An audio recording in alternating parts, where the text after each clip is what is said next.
성벽 재건에 참여한 사람들 두 번째 시간, 지난주에 이어서 말씀을 전하겠습니다. 이스라엘 백성들이 바벨론에 의해서 멸망당한 뒤에 다시 본국으로 돌아와서 회복되는 과정이 에스라와 느헤미야서에서 이렇게 기록되어 있습니다. 그들은 총 3번에 걸쳐서 본국으로 돌아왔는데, 첫 번째 귀환 때에 스룹바벨을 중심으로 성전을 건축했고, 두 번째 귀환 때는 에스라를 중심으로 정통신앙을 회복하는 일을 했습니다. 이것이 에스라서에 기록되어 있습니다. 지금 우리가 읽고 있는 느헤미야서는 세 번째 귀환 때에 느헤미야를 통해서 예루살렘 성벽을 재건하는 과정이 기록되어 있습니다. 지금 이스라엘 백성들은 성전이 회복되어 있었기 때문에 예배는 회복되어 있었습니다. 그런데 그들의 삶은 말이 아니었습니다. 성벽이 무너져서 대적들로부터 계속 공격을 당하고 순환을 당하고 있었습니다. 그래서 그들이 온전한 회복을 경험하려면 이제 예루살렘 성벽을 재건해야 했던 것입니다. 이때 하나님께서는 느헤미야를 부르시고 그에게 사명을 주셔서 그 일을 감당하게 하신 것입니다. 그러나 이 일은 느헤미야 혼자서 한 사람의 힘으로 다 감당하는 것이 아니라 모든 사람들이 함께 다 같이 달려들어서 협력해야만 가능한 일이었습니다. 그래서 오늘 느헤미야는 예루살렘 성벽 공사 과정을 말하기 전에 먼저 여기에 참여했던 그 사람들의 명단을 기록하고 있는 것입니다. 왜 이 명단을 먼저 기록하고 있겠습니까? 이처럼 하나님의 나라 회복을 위해서 동참한 그 사람들의 이름을 성경에 영원히 기록하여서 이런 일에 헌신한 사람들이 얼마나 중요한 사람인가를 우리에게 보여주려고 했던 것입니다. 그러면 지난 시간에 우리는 그들이 느헤미야의 도전을 받아서 그 연약한 손을 일으켜서 성벽 재건 공사에 동참하는 모습을 보았습니다.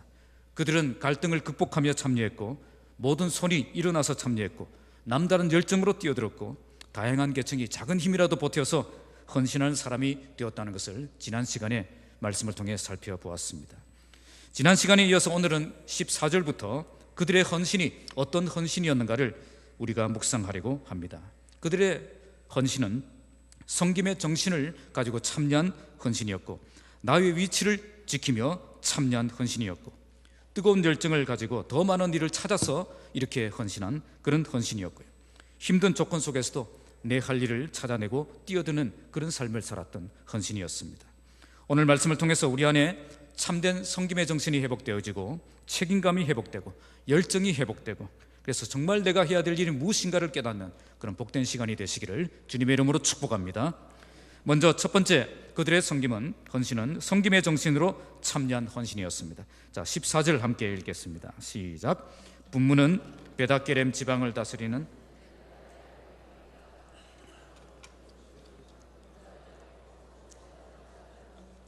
본문 14절에서 19절까지 말씀은 예루살렘 성벽 이 남동쪽 지역에 이제 재건 공사에 대한 헌신한 사람들의 명단이 나옵니다.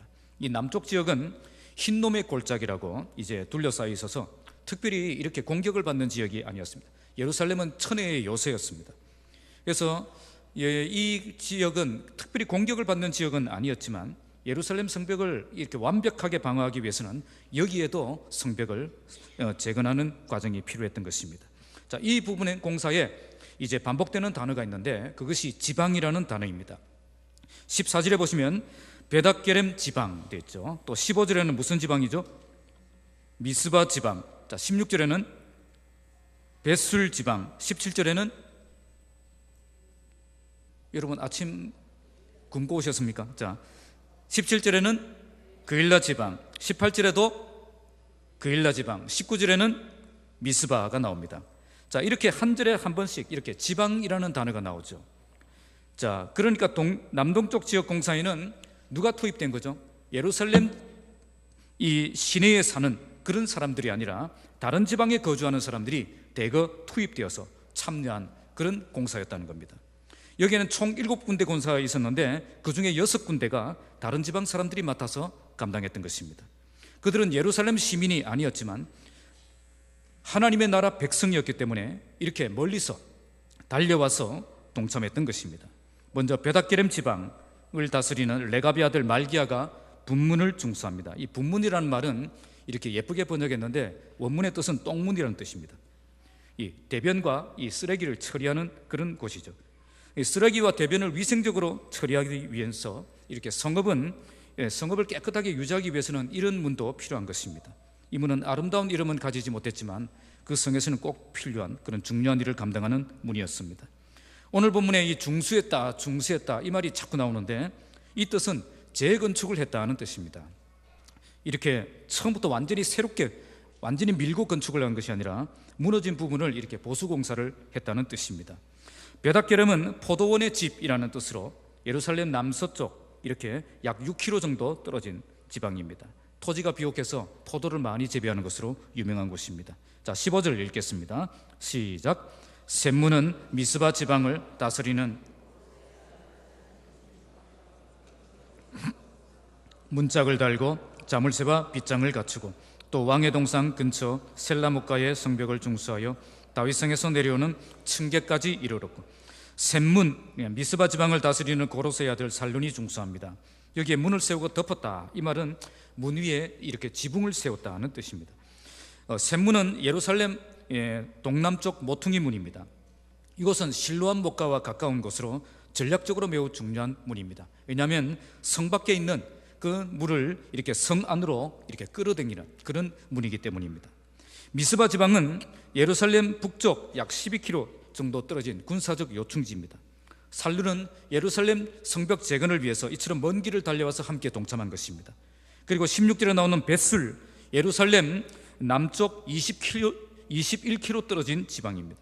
이 지방 절반을 다스리는 느헤미야는 이 책의 이 저자와 이름은 같지만 사람은 다른 사람입니다. 17절과 18절에 나오는 그일라 지방도 예루살렘 남서쪽 약 24km 정도 떨어진 지방입니다. 그리고 마지막 19절에 나오는 미스바는 15절에 나오는 미스바 지방과는 다른 곳입니다. 여기 나오는 미스바는 사무엘이 예루살렘 회복을 위해서 이스라엘 백성들을 모아서 회개 운동을 일으켰던 바로 그 곳으로 예루살렘 북쪽 베냐민 땅에 있는 지역입니다. 그러니까 지금 이 사람들은 모두 다른 지방 사람들이었다는 거죠. 그들은 예루살렘 사람들이 아니었습니다. 그들은 성벽 재건 공사가 끝나면 그들은 모두 자기 고향으로 다시 돌아가야 될 사람들입니다. 그러니까 예루살렘 성벽 재건을 통해서 그들이 개인적으로 얻는, 직접적으로 얻는 이익은 하나도 없다는 거죠. 그러면 이 사람들은 왜 여기에 뛰어들고 있습니까? 바로 그들에게는 섬김의 정신이 있었기 때문입니다.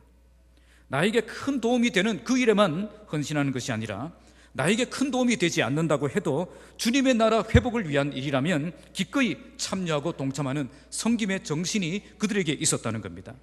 지금 이들이 참여하고 있는 이 예루살렘 성벽 재건 공사는 하나님 나라 회복을 위해서 참여하는 공사입니다.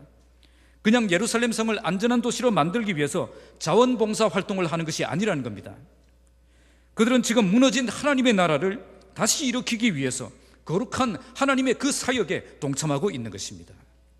그래서 이처럼 멀리 떨어진 곳에 살고 있었지만 기꺼이 달려와서 섬기고 있는 것입니다. 나의 유익을 위해서 달려온 것이 아니라 남의 유익을 위해서 달려온 것입니다. 나의 꿈과 비전 때문에 달려온 것이 아니라 정말 하나님의 나라 회복을 위해서 내 모든 것 아낌없이 드리기 위해서 달려온 것입니다. 지난번에 중부교회에서 개최한 파라솔 전도 세미나에 우리 목요 전도팀이 참여해서 훈련을 받았습니다. 파라솔 전도는 이 경기 제일교회에서 강관중 목사님이 개발한 전도입니다. 경기 제일교회는 매일 이 파라솔 전도를 위해서 70명 이상이 모여서 뜨겁게 기도하고 뜨겁게 찬송하고 그리고 복음을 들고 나아갑니다. 그런데 이 교회는 자기 교회를 위해서 전도하러 나가는 것이 아닙니다. 이미 본당이 가득 찼어요. 그래서 그 교회는 더 이상 자기 교회를 위해서 전도하러 나가지 않습니다.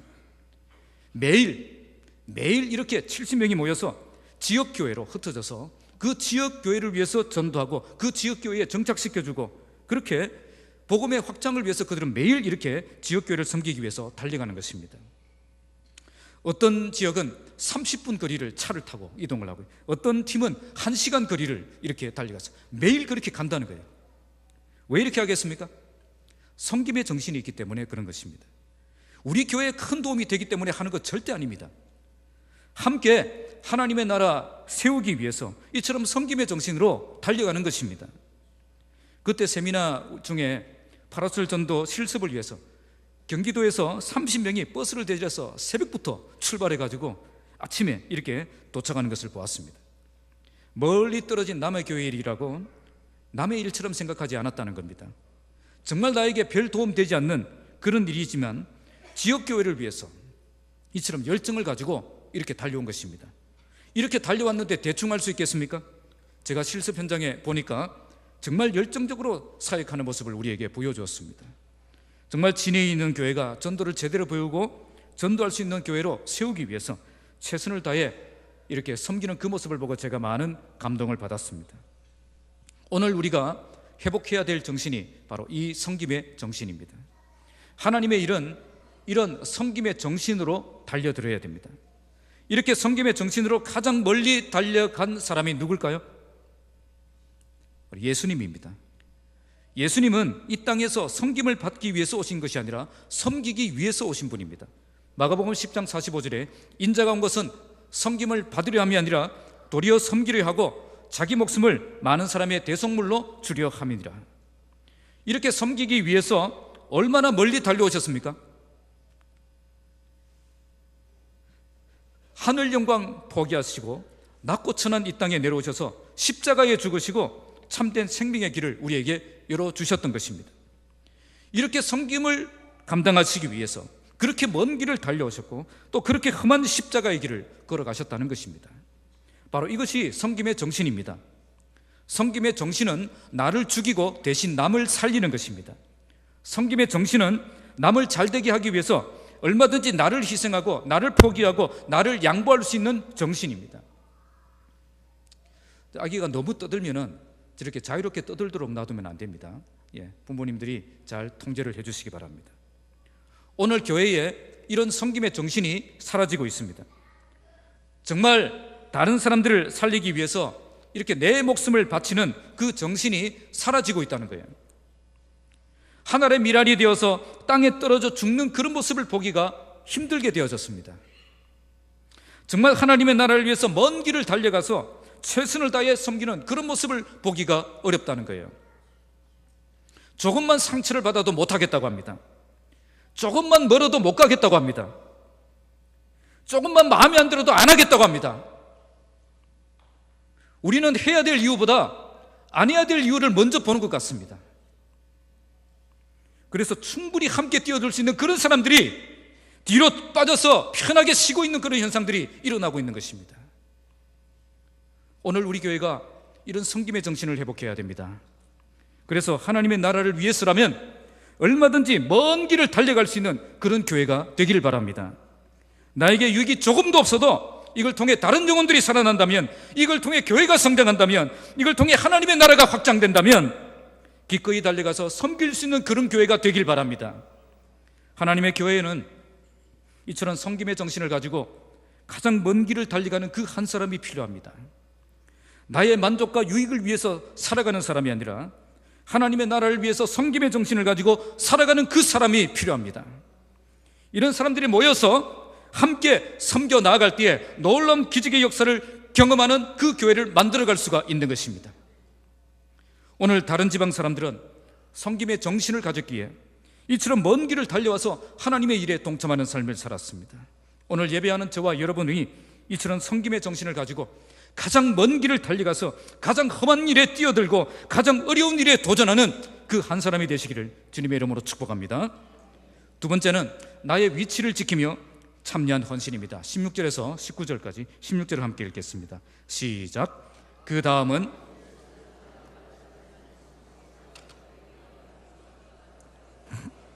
아주 대한 곳에 이르고 또 파스 만든 못을 지나 용사의 집까지 이르렀고, 여기에 그 다음은 이라는 말이 나오죠.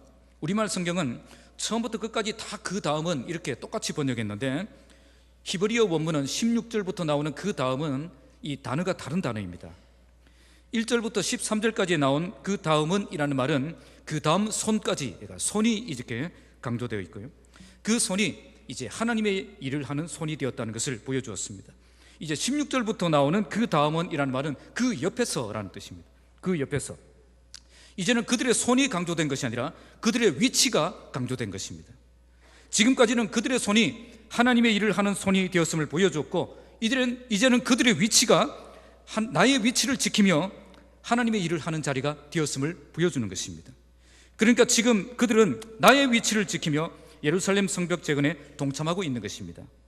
그래서 그들은 그 다음 위치에 있는 사람, 그 다음 위치를 지키는 사람, 그 다음 위치를 감당하는 사람이 된 것입니다.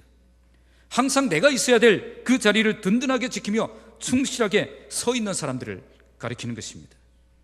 내가 맡은 일 다 감당하고 그 다음 위치를 보니까 아무도 없는 것이 아니라 그 다음 위치에 있어야 될 그 사람이 그 자리를 든든하게 지키고 열심히 감당하고 있는 것입니다. 그래서 한 군데도 막힘이 없이 모든 일이 충실하게 잘 추진되고 있다는 뜻입니다. 모두가 자기 위치를 지키며 자기 자리를 떠나지 않았기 때문입니다. 그래서 15절에 살룬이 샘문을 중수하고 왕의 동산 근처 셀라목가의 성벽을 중수하여 다윗성에서 내려오는 층계까지 이르렀습니다. 그런데 그 다음 위치를 보니까 벳술 지방 절반을 다스리는 아수복의 아들 느헤미야가 딱 서 있는 거예요. 그리고 거기서 자기가 감당해야 될 그 일을 충실하게 감당하고 있는 것입니다. 바로 그것이 그 다음은 이라는 말의 뜻입니다. 내가 맡은 일을 잘 감당하고 그 다음 위치를 보니까 근무 중 이상무, 이렇게 모든 사람들이 이렇게 자기 위치를 지키며 그 일을 잘 감당하고 있는 것입니다. 느헤미야가 다윗의 묘실과 마주대한 곳에 이르고 또 파스모든 벗을 지나 용세의 집까지 이르렀더니 거기는 또 누가 있었습니까? 자, 17절입니다. 시작. 그 다음은 레위 사람 바니의 아들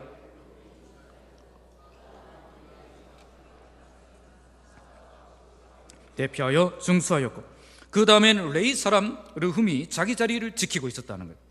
그리고 르훔 다음에는 그일라 지방 절반을 다스리는 하사랴가 자기 위치를 지키고 있는 것입니다. 이런 말씀이 18절, 19절에도 계속 이어집니다. 혹시 빠졌는가 싶어서 살펴보니 한 사람도 빠짐없이 자기 위치를 지키고 모두 그 자리를 이렇게 감당하고 있는 것입니다. 그러니까 지금 예루살렘 성벽을 재건하는 사람들이 어떻게 자기의 사명을 감당하고 있었습니까? 저마다 자기가 서야 될 그 자리를 든든하게 지키고 있었고, 자기가 마땅히 해야 될 그 일들을 충실하게 감당하고 있었고, 이렇게 전체적으로 빠짐없이 위대한 일을 감당하는 공동체가 될 수가 있었던 것입니다. 하나님의 일은 이처럼 계속 내 자리를 지키는 것이 중요합니다. 내 자리를 지킨다는 건 그것은 책임감을 가지고 쉽게 그 자리를 떠나지 않는 것입니다. 때로는 내가 하고 싶지 않아도, 때로는 포기하고 싶을 때가 있어도, 때로는 상처받고 다 때리고 치우고 싶을 그런 마음이 들 때도 내 자리 떠나지 않고 지키는 겁니다. 오늘 예루살렘 성벽 공사에 참여한 이 사람들도 그런 책임감을 가지고 자기 자리를 지켰습니다. 갑자기 결석하고 갑자기 사라지고 갑자기 실종되고 이렇게 되지 않았다는 거죠. 항상 그 다음에 보이는 사람이었고, 그 다음에 서 있는 사람이었고, 그 다음 자리를 지키는 사람이었다는 겁니다. 특별한 일로, 특별한 능력으로 놀라운 일을 해내지는 못해도 내가 있어야 될 그 자리만 잘 지켜주면 든든한 일꾼이 될 수가 있습니다. 그러나 아무리 뛰어난 능력을 가지고 있다고 해도 자꾸 빠지고 자꾸 사라지고 자꾸 연락 두절되는 사람이라면 불안한 겁니다. 불안한 일꾼이에요. 항상 연락해야 되고, 항상 점검해야 되고, 항상 살펴봐야 되는 겁니다. 내 자리를 지키지 않으면 어떤 일이 일어나겠습니까? 야구에는 없지만 축구에만 있는 것이 있습니다. 자, 그게 뭘까요? 선수 퇴장입니다. 11명이 뛰다가 갑자기 10명이 뛰면 그때부터 모두가 힘들어지는 겁니다. 제 아무리 강팀이라고 해도 한 명이 퇴장을 당하면 결코 그 경기를 이길 수가 없습니다. 특히 골키퍼가 퇴장당하면 어떻게 되겠습니까? 지난 7월 대구 FC와 울산 현대대와의 경기에서 조현우, 우리 엄청난 그런 활약을 했던 조현우, 어처구니 없는 실수를 해서 이렇게 핸들링 파울로 퇴장을 당합니다. 조현우 골키퍼가 퇴장을 당하죠. 결국 미드필드를 뛰던 그는 류재문 선수가 대신 골키퍼를 씁니다. 물론 잘했습니다. 그런데 이런 상황이 되니까 어떻게 됩니까? 선수들이 정말 죽도록 뛰었는데 0대2로 졌습니다. 내가 있어야 될 그 자리에 서 있지 않으면 결국 내 대신 누군가가 그 자리를 지켜야 됩니다. 이렇게 되면 나 때문에 다른 사람이 죽도록 뛰어야 되는 그런 상황이 생기는 거죠. 이렇게 죽도록 뛰어도 좋은 결과가 나옵니까? 그렇지도 않습니다. 교회가 이런 분위기가 되면 건강하게 성장할 수 있는 교회가 될 수가 없는 것입니다. 또한 선수가 퇴장당하면 어디로 가야 되죠? 경기장 안에 있을 수 있습니까? 없습니다. 경기장 밖에서 다른 사람들 뛰는 모습이라도 좀 보고 싶은데 그걸 볼 수 없으니까 경기장 밖에 나가서 스마트폰으로 봐야 됩니다. 지금 이 선수가 행복하겠습니까? 이 선수의 행복이 어디에 있습니까? 경기장 안에서 마음껏 달릴 때 이 선수의 행복이 있는 것입니다. 혹시 여러분들 중에 여러분이 있어야 될 그 자리에서 퇴장당하신 분이 계십니까? 교사를 하다가 퇴장하시고, 찬양대를 하다가 퇴장하시고, 임원이나 다른 그런 직분을 감당하면서 퇴장하신 분이 계십니까? 하나님은 그만두라고 하신 적이 없는데 내 마음대로 퇴장해서 경기장 밖에서 이렇게 홀로 외로이 계신 분 없습니까? 이번 연말에 다 복귀하시기 바랍니다. 왜 아멘 안 하십니까? 이번 연말에 다 복귀하시기 바랍니다. 지금 여러분들이 있어야 될 그 자리가 어디인지 다시 한번 진지하게 생각하시고 고민하시기 바랍니다. 내가 있어야 될 그 자리에 있지 않으면 다른 사람들이 죽도록 뛰어야 됩니다. 그리고 내가 있어야 될 그 자리에 있지 않으면 내가 결코 행복할 수가 없습니다. 나도 불행해지고 남도 불행해지는 것입니다. 예전에 우리 둘째 지우가 유치부에 다닐 때 이런 찬양을 배워서 엄마랑 같이 막 부르고 있는 거예요. 그 찬양이 이 찬양입니다. 해가 떴어요 어디 가세요 나는 교회에 갑니다. 요즘 유치부에 부르는지 모르겠습니다. 2절이 뭔지 아세요? 비가 오는데 어디 가세요 나는 교회에 갑니다. 그래서 제가 3절을 지었습니다. 천둥 치는데 어디 가세요 나는 교회에 갑니다. 우리가 있어야 될 그 자리는 항상 맑은 날만 있는 것이 아닙니다. 화창한 날만 있는 것도 아닙니다. 어떤 때는 비도 오고요, 어떤 때는 바람도 불고요, 어떤 때는 천둥도 치고 그런 날이 있다는 겁니다. 그럴 때마다 나는 퇴장하겠습니다 그렇게 선언하고 사라지면 안 된다는 거예요. 어떤 상황이 와도 변함없이 내 자리를 지키는 든든한 일꾼이 되어야 되는 것입니다. 오늘 저와 여러분이 이처럼 변함없이 내 자리를 지키고 내 맡은 본분 잘 감당하는 든든한 일꾼이 되시기 바랍니다. 이제는 절대 갑자기 결석하고 갑자기 사라지고 갑자기 퇴장하시면 안 됩니다. 퇴장할 거예요? 아니죠. 어떤 아무리 혹독한 시련을 만나도 끝까지 내 자리 지키며 내 직분 감당할 때 하나님의 은혜가 있는 것입니다. 지금까지 이런저런 문제 때문에 퇴장에 계셨던 분들 이번 연말에 다 복귀하셔서 다시 열심을 내어서 아름다운 하나님의 나라를 함께 세우는 그런 일꾼들이 다 되시기를 주님의 이름으로 축복합니다. 20절에서 27절은 세 번째 다른 부분까지 힘써 참여한 헌신입니다. 자, 20절 함께 읽겠습니다. 시작. 그 다음은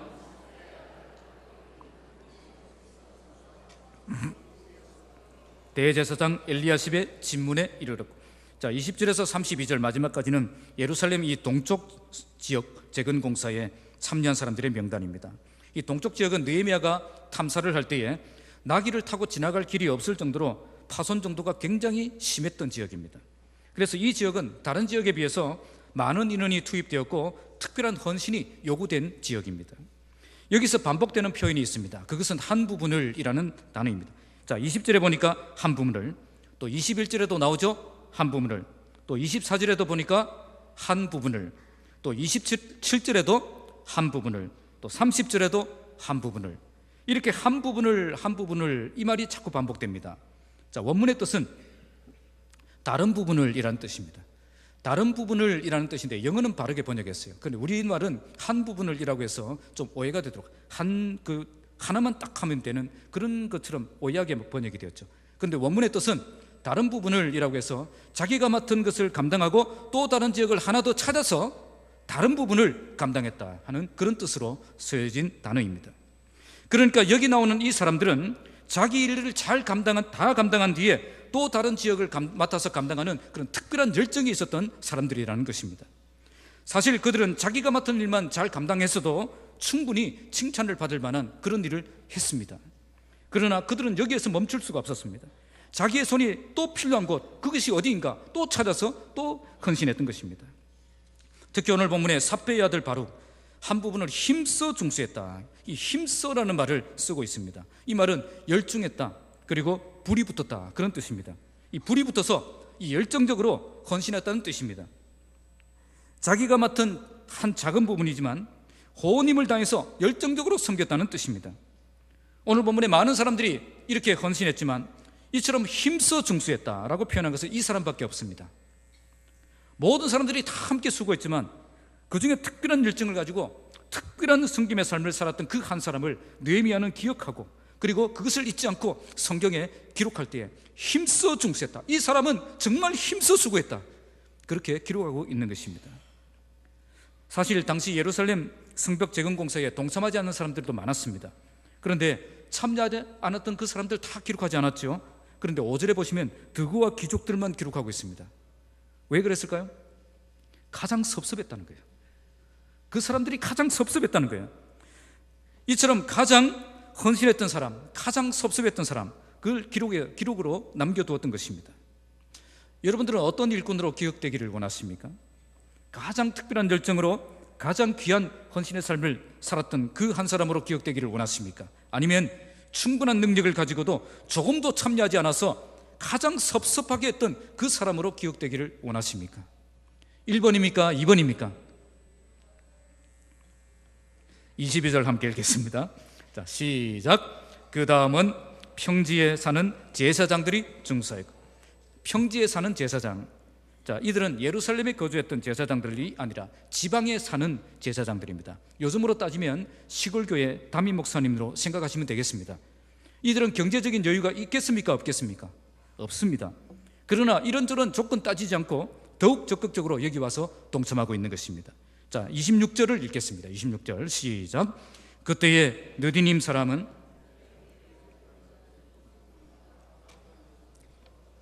내민 망대까지 이르렀느니라. 여기에 느디님 사람이 나오죠. 느디님 사람이라는 말은 이 성전 봉사에 바쳐진 성전 노예들을 말합니다. 여호수아 시대에 가나안 땅을 정복할 때에 가나안 7족속 중에 기브온 족속이 이스라엘에게 항복해서 이렇게 그때부터 성전에서 나무를 패고 또 물을 깃고 각종 이렇게 잡일을 하는 그 노예가 되었습니다. 이스라엘이 바벨론에 의해서 멸망을 당했을 때 이들도 다 바벨론으로 포로로 잡혀갔습니다. 자, 바벨론으로 포로로 잡혀가서 다 노예가 되었죠. 그러면 어떻습니까? 이스라엘 사람들이나 지금 이 사람들이나 다 뭐가 된 거죠? 이제 노예가 되었습니다. 자, 이제 그 사람들이 다시 이스라엘로 돌아왔습니다. 그들이 다시 돌아온 목적이 뭐죠? 예루살렘 성전을 건축하고 이스라엘 나라를 회복하기 위해서 함께 달려온 것입니다. 이렇게 달려올 땐 이제는 어떤 신분이 된 거예요? 니나 다 똑같은 겁니다.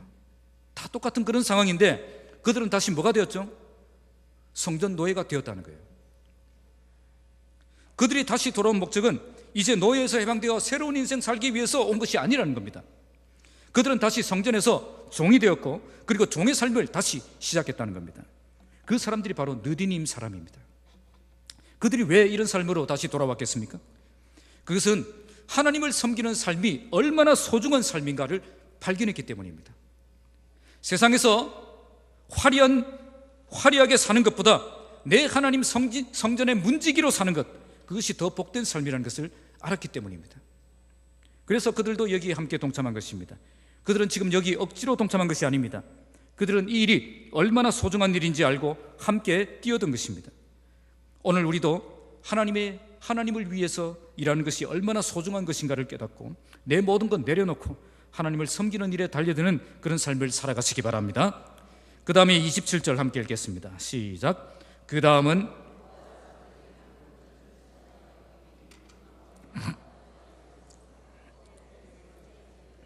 또 우리가 생각해야 될 사람은 드구와 사람들입니다. 지난주에 말씀을 드린 내용들인데요, 사실 그들은 지도자의 그런 실망스러운 모습을 본 사람들입니다.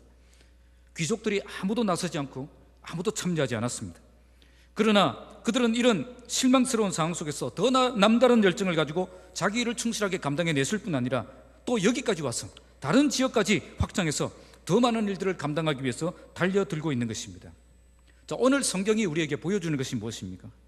지금 이 사람들이 정말 능력이 되고 조건이 되기 때문에 이런 헌신의 삶을 살고 있는 것이 아니라는 것을 우리에게 보여주는 겁니다. 그렇잖아요. 우리는 성경을 읽으면 이게 무슨 뜻인지 잘 이해가 안 되죠. 그런데 한번 생각해 봅시다. 소록도에 살던 사람들이 서울까지 올라가서 정말 예를 들어 원자폭탄 한 번 맞았다 생각하시고 이렇게 그 피비된 곳을 이렇게 수리하기 위해서 소록도에 있는 사람들이 함께 참석했다. 그러면 우리는 느낌이 오잖아요. 와, 그 사람들도 그렇게 그 멀리까지 가서 그렇게 참여한다, 그런 느낌이 오잖아요.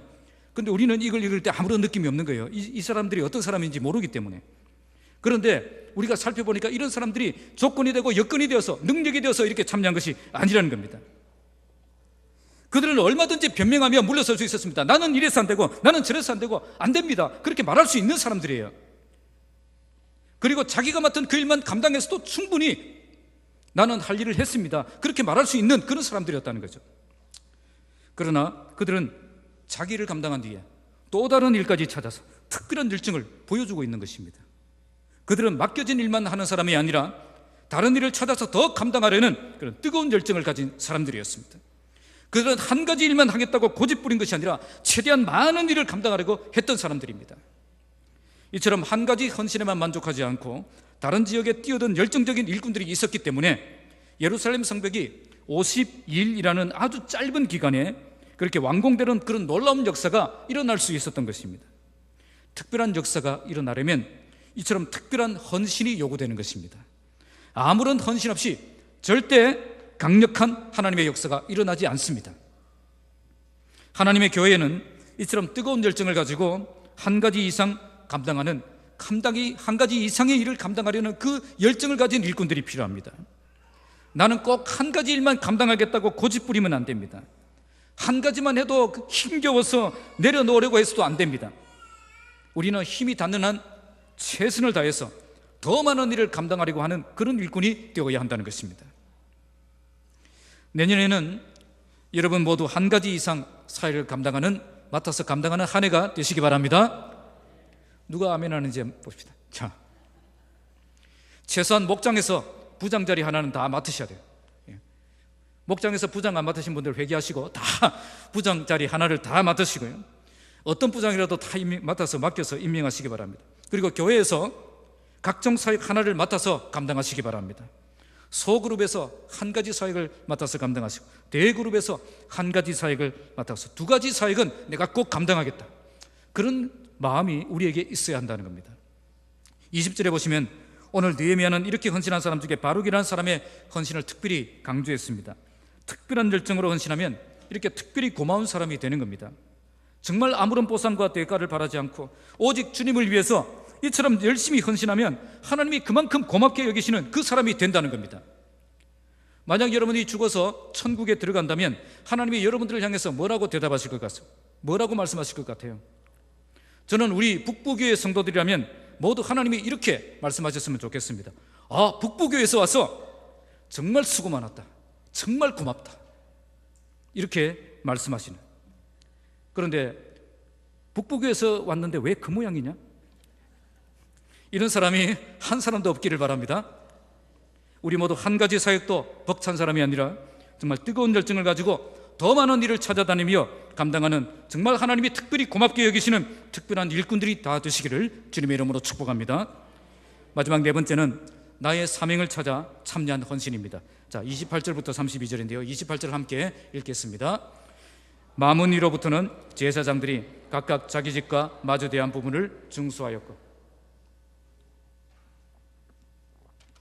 계속 동쪽 지역 성벽 재건 공사에 헌신한 사람들의 명단이 나오고 있습니다. 자, 28절부터 32절까지 반복되는 표현은 자기 집과 마주 대한 부분이라는 표현입니다. 28절에도 나오고 29절에도 나오고, 자, 30절에는 자기 방과 마주 대한 부분이라고 나오고요, 31절에는 한밑과 문과 마주 대한 부분으로 나옵니다. 자, 여기가 어디죠? 모두 자기 집 앞입니다. 자기 집 앞이 어떤 곳이죠? 내가 잘 아는 곳입니다. 가장 쉽게 갈 수 있는 곳입니다. 가장 빠르게 갈 수 있는 곳입니다. 이처럼 나와 직접적인 관련이 있는 곳을 그들이 찾아서 감당한 것입니다. 이런 일은 다른 사람에게 맡길 수 없고 내가 하겠습니다. 그래서 내가 감당하는 것입니다. 이런 일을 다른 사람이 대신 해주기를 기다리고 있으면 안 된다는 것입니다. 내가 할 수 있는 일은 내가 스스로 찾아서 감당하는 것입니다.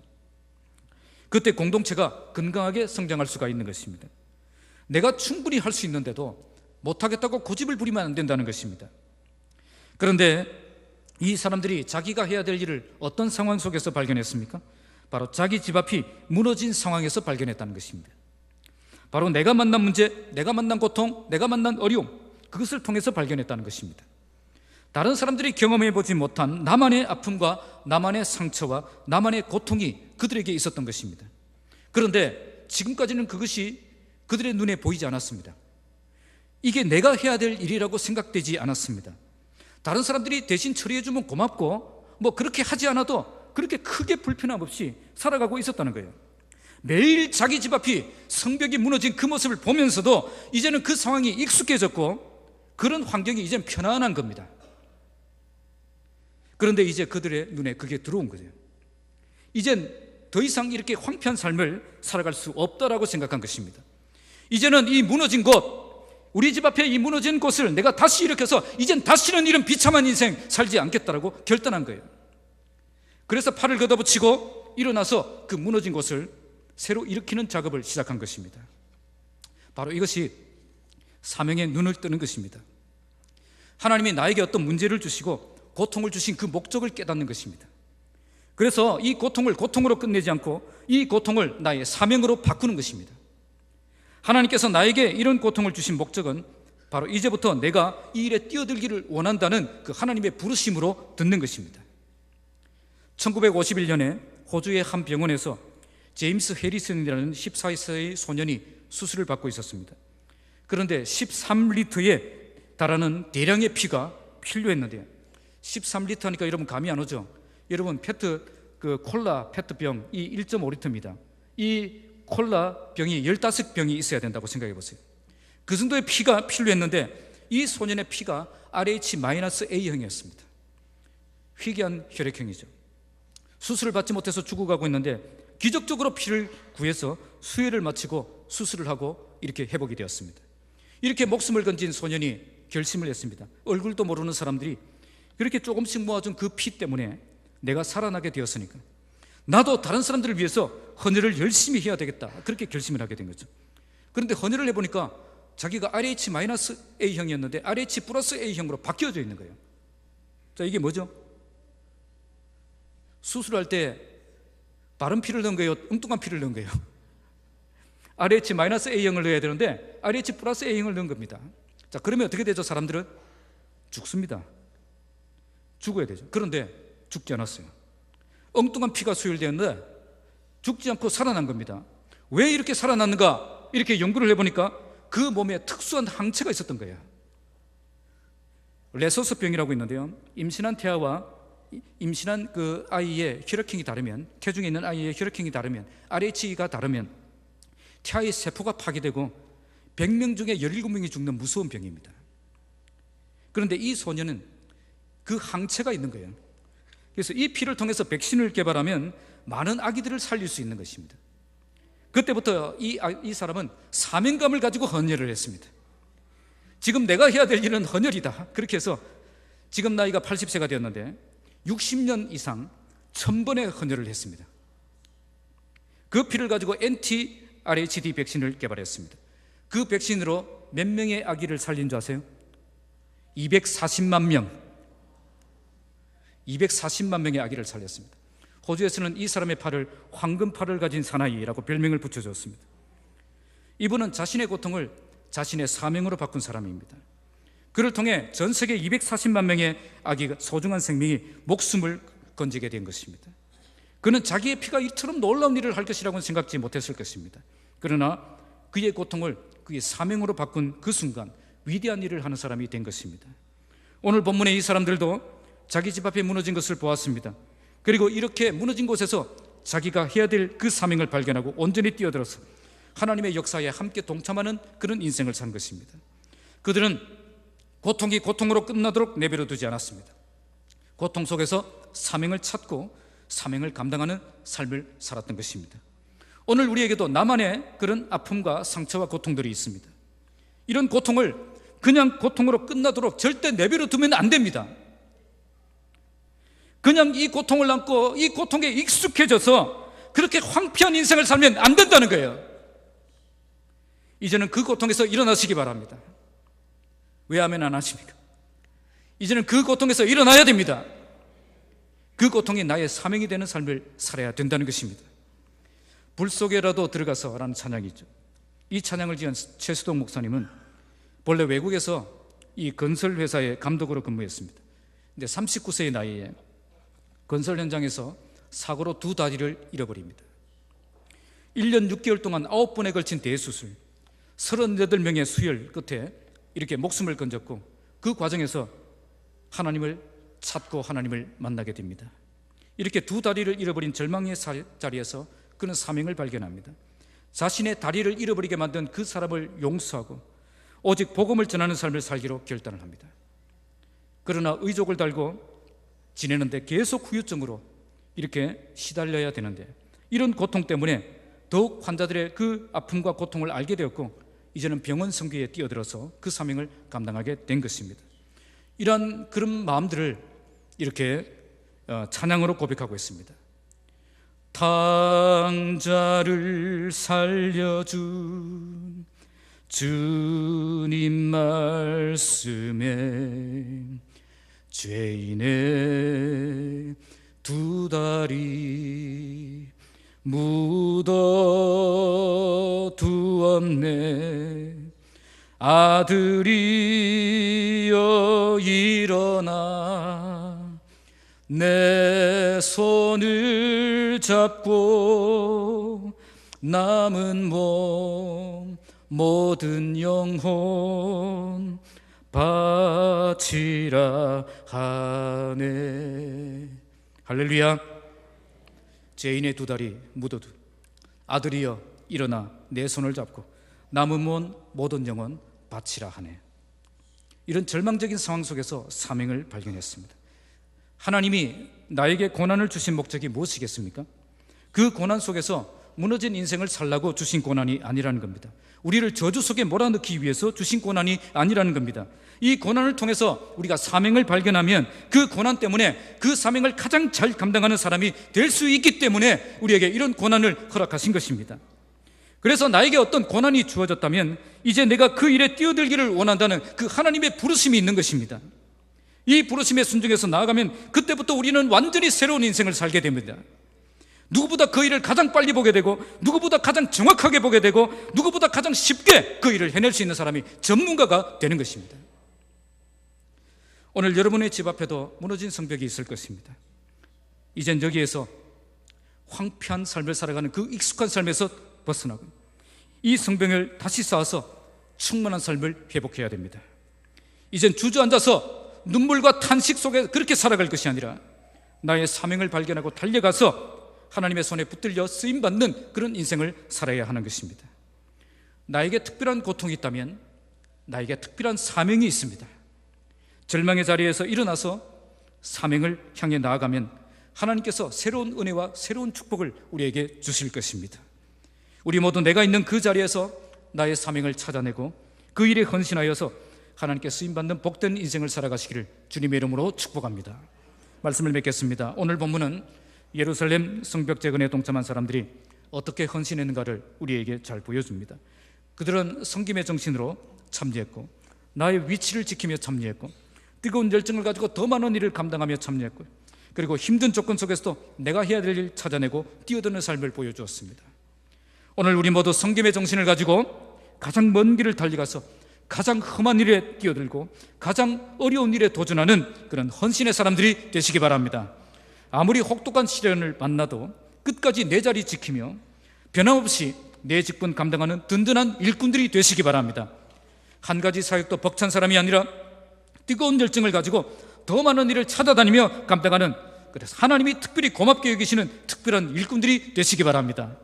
마지막으로 내가 있는 이 자리에서 나의 사명을 발견하고 그 일에 헌신하여 하나님께 쓰임받는 행복한 일꾼들이 다 되시기를 주님의 이름으로 축복합니다.